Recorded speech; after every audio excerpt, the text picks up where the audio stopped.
ko talaga kahit marami akong pinagdadaanan. Uy guys, pwede ko mamaya punta kayo. Hindi ba rin wala kayo mamaya doon? Oo naman.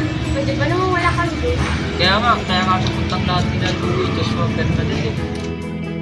Oy, pre. Ayos ka lang ba? Napapansin ko kayo na tumatanggal. Pre, ayos lang naman ako.